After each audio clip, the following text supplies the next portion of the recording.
Assalamualaikum warahmatullahi wabarakatuh. Perkenalkan, nama saya Muhammad Kurniawan. Saya merupakan mahasiswa dari D4 Administrasi Perkantoran Universitas Negeri Yogyakarta. Pada kesempatan kali ini, saya ingin membawakan materi mengenai mata kuliah Manajemen Kesehatan dan Keselamatan Kerja atau Manajemen K3, khususnya pada tema pengaplikasian K3 Perkantoran dan IT. Terdapat 3 poin penting yang akan kita bahas pada kesempatan kali ini. Yang pertama adalah aplikasi K3 pada perkantoran, dan yang kedua ada aplikasi K3 pada IT, dan yang terakhir ada studi kasus. Sebelum kita masuk pada materi, alangkah baiknya untuk kita mencari tahu pengertian dari K3 itu sendiri. K3 atau keselamatan dan kesehatan kerja adalah suatu hal yang nantinya akan memproteksi para pekerja, perusahaan, lingkungan hidup, dan masyarakat sekitarnya akan bahaya dari akibat kecelakaan kerja. Pelindungan tersebut adalah hak dari para pekerja dan semua elemen yang terkandung di dalamnya. Dalam melakukan pekerjaan, kecelakaan kerja dapat terjadi kapanpun tanpa dugaan. Terdapat 2 faktor yang dapat menjadi penyebab terjadinya kecelakaan kerja, yaitu unsafe action dan unsafe condition. Unsafe action atau tindakan tidak aman merupakan tindakan yang memicu untuk terjadinya kecelakaan. Contohnya, mengabaikan perintah dan larangan yang tertera pada peraturan K3.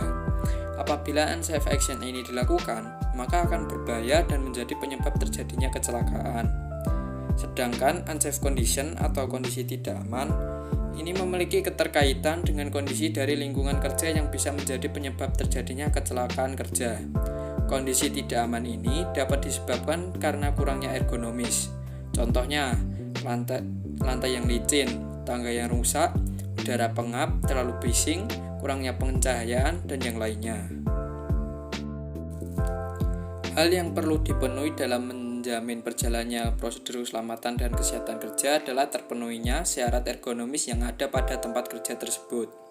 Ergonomi itu sendiri merupakan suatu ilmu yang mempelajari tentang tubuh manusia yang berkaitan dengan pekerjaan dengan memanfaatkan informasi yang berkenaan dengan sifat, kemampuan, dan keterbatasan manusia untuk mempersiapkan sistem kerja sehingga orang dapat hidup dan bekerja dengan nyaman, aman, dan efektif. Dalam ergonomis terdapat aspek-aspek yang perlu dipertimbangkan, yaitu seperti ruang lingkup kerja. Syarat ergonomis yang pertama yaitu ruang lingkup kerja. Hal tersebut agar peralatan dan fasilitas kerja dapat disesuaikan dengan orang yang menggunakannya, khususnya pada ukuran tubuh. Terdapat beberapa hal yang perlu diperhatikan pada ruang lingkup kerja, seperti pertama, tinggi meja sesuai dengan tinggi tubuh pengguna.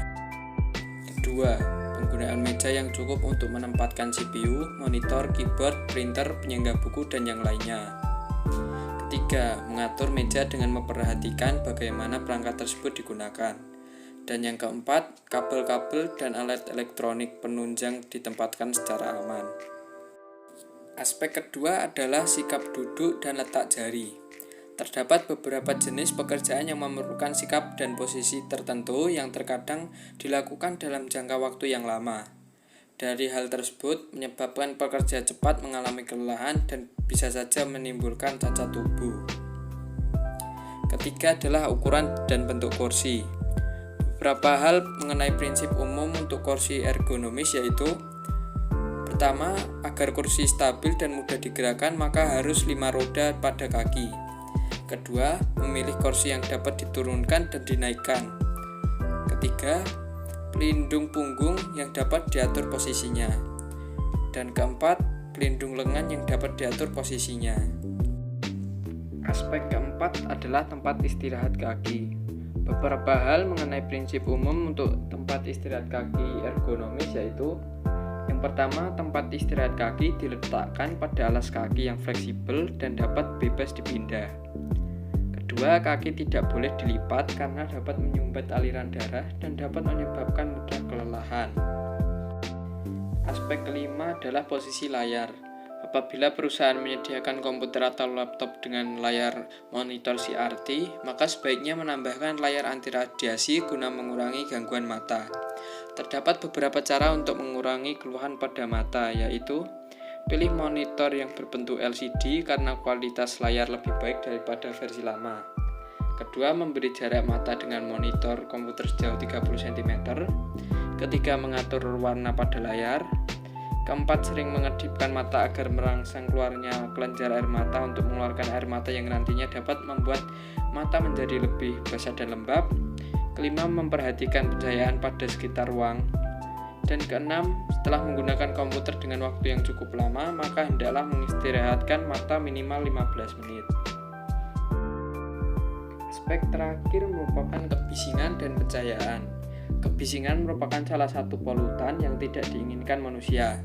Hal ini dikatakan tidak disukai karena dalam jangka panjang, suara-suara tersebut dapat mengganggu ketenangan kerja, merusak pendengaran, dan menyebabkan kesalahan komunikasi, bahkan suara-suara bising yang parah yang dapat berujung pada kematian.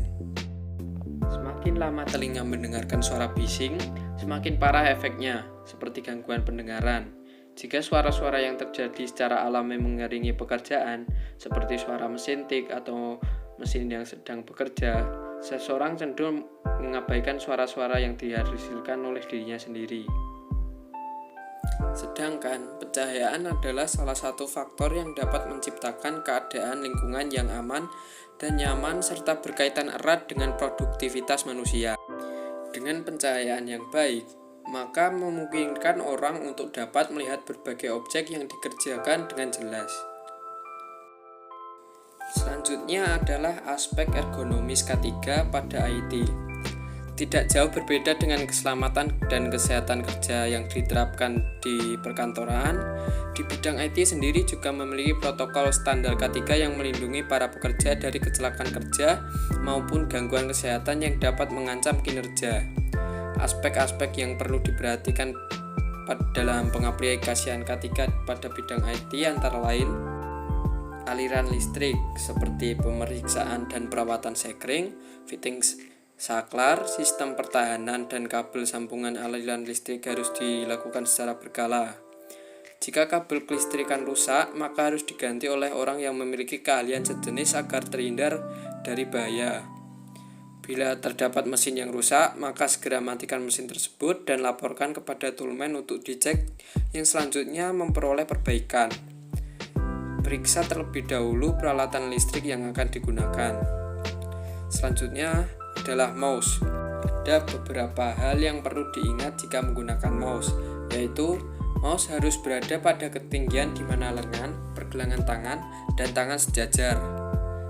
Tempatkan mouse sedemikian rupa sehingga tidak perlu terlalu jauh dari jangkauan tangan. Aspek selanjutnya adalah keyboard. Hal yang perlu diperhatikan saat menggunakan keyboard adalah keyboard harus ditempatkan pada ketinggian tertentu sehingga lengan atas, pergelangan tangan, dan tangan berada pada posisi sejajar ketika sedang mengetik. Dan yang terakhir adalah headset. Pastikan volume suara yang digunakan tidak terlalu tinggi maupun terlalu rendah. Pastikan posisi headset lurus menutup daun telinga dan daun telinga nyaman tidak tertekuk. Pastikan untuk melepas headset apabila sudah tidak digunakan. Dan pastikan selalu mengecek kebersihan headset dan telinga sebelum dan setelah menggunakan headset. Selanjutnya adalah studi kasus penerapan keselamatan dan kesehatan kerja karyawan bagian produksi PT Iskandar Indah Printing Tekstil Surakarta. Penelitian ini dilakukan oleh Pamungkas BA, Santoso D, dan Ning Haryanti P pada tahun 2018 terhadap PT Iskandar Indah Printing Tekstil Surakarta, dan didapatkan fakta-fakta sebagai berikut. Yang pertama, pada PT Iskandar Printing Tekstil Surakarta memiliki lingkungan kerja yang sangat berisik. Hal tersebut diakibatkan karena suara mesin yang digunakan pada proses produksi.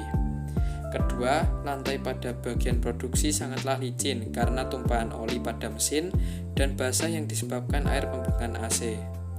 Ketiga, bertebaran sisa kapas pada proses produksi kain di lingkungan bagian produksi. Keempat, terdapat beberapa mesin yang sudah tidak layak pakai namun masih digunakan. Dan yang kelima, karyawan wanita bagian produksi masih terdapat yang memiliki rambut panjang dan tidak memakai pelindung rambut pada saat bekerja. Sekian materi yang dapat saya sampaikan dan terima kasih telah menonton video ini hingga usai. Sekian dari saya. Wassalamualaikum warahmatullahi wabarakatuh.